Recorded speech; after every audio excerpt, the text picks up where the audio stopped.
So hey friends, welcomes to are you read classes. And देखिए दोस्तों, हम यहाँ पे राजस्थान यूनिवर्सिटी का जनरल हिंदी का पेपर देखेंगे, जो कि आपके देखिए बीए में भी होता है, बीएससी में भी होता है। यानी कॉमन आपकी कंपलसरी हिंदी वाला पेपर है। तो बात कर लेते हैं इस पेपर को लेकर किस तरह के क्वेश्चन आपसे पूछे जाते हैं। तो बिल्कुल 100 नंबर का पूरा आपके पेपर होगा। 100 नंबर का पूरा पेपर होगा, 3 घंटे का पेपर होगा। और एंड बात कर लेते हैं, देखिए एक तो इनके नंबर नहीं जुड़ते हैं, यानी कंपलसरी जो पेपर होते हैं उनके मार्क्स हैं जो कि मार्कशीट में ऐड नहीं होते हैं। तो सबसे पहले इस पेपर को आपको पास करना होता है। 36 नंबर आपको लाने होते हैं, अनिवार्य है। 36 नंबर लेके आइए और पास कर लीजिए बस पेपर को। तो चलिए इस पेपर को बात करें तो पहला प्रश्न इसमें क्या पूछा जाता है, गद्यांश का पूछा जाता है, जिसमें कि आपसे सह प्रसंग व्याख्या करवाई जाती है।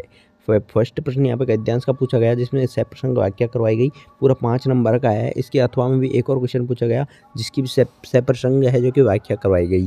तो इस तरह से आपके दो क्वेश्चन आएंगे, नहीं 10 नंबर का आपके गद्यांश पूछा जाएगा इन 100 नंबरों में से। आगे देखिए सेकंड क्वेश्चन एक पद्यांश होगा। पद्यांश की भी हमको सह प्रसंग व्याख्या करनी है, यानी एक गद्यांश और एक पद्यांश। तो 20 नंबर का तो आपके गद्यांश पद्यांश हो गया, यानी 10 नंबर का गद्यांश, 10 नंबर का पद्यांश आएगा। उसके बाद में बात कर लेते हैं निबंध। एक निबंध आएगा, उसमें आपके देखिए 7.5 नंबर का निबंध होगा। 7.5 नंबर का निबंध होगा, जो कि हम आसानी से लिख दोगे। निबंध में आपको बना बना कर लिखना होता है। तो पूरे 7.5 नंबर तो नहीं मिलते हैं यूनिवर्सिटी में, फिर भी आपको 5 से 6 नंबर अच्छे से मिल जाएंगे, अगर आप अच्छे से निबंध को लिखते हो, मुहावरे लोकोक्ति का प्रयोग करके लिखते हो। तो ये निबंध आएगा थर्ड क्वेश्चन।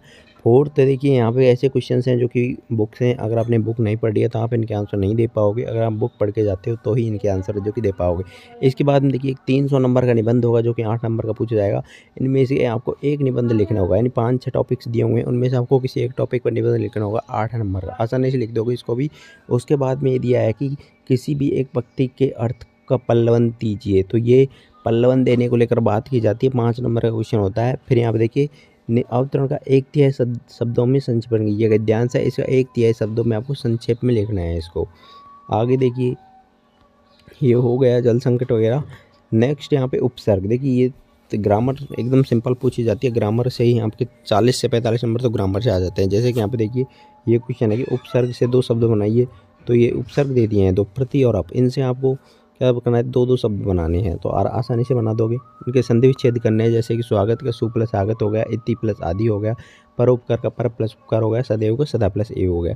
तो सदा प्लस ए होगा। तो इस तरह से आप इसका आसानी से है जो कि इनका बना सकते हो। संधि विच्छेद भी आराम से कर सकते हो। उसके बाद वाक्य को शुद्ध लिखना है इनको। 3 नंबर का क्वेश्चन, 3 नंबर इससे आ जाएंगे, संधि से आ जाएंगे, उपसर्ग से आ जाएंगे। इस तरह से यहाँ पे देखिए आपको लोकोक्ति के लोगों को अर्थ बताते हुए वाक्यों में प्रयोग करना है कि नहीं 2 के। 4 में से आप 2 का आसानी से कर दोगे तो 5 नंबर इसके आ जाएंगे आपके आसानी से। फिर क्या करना है कि इनकी हिंदी में परिभाषा लिखनी है, जैसे कि gazette, invoice, memo, registry, standard, deed, bond and contribution. इनको हिंदी में क्या कहते हैं, इनमें से किन्हीं 3-5 शब्दों के आपको लिखने हैं। फिर 2 शब्दों का आपको शुद्ध लिखना है, जैसे कि 4 शब्द दिए हैं, अहिल्या, उपरोक्त, निहारिका, प्रमोदित। इनमें से आपको किन्हीं 2 शब्दों को क्या करना है, शुद्ध करके लिखना है। आगे देखिए समास का परिभाषा देते हुए समास के भेदों को उल्लेख करना है। ये पूरा 5 नंबर का प्रश्न होगा।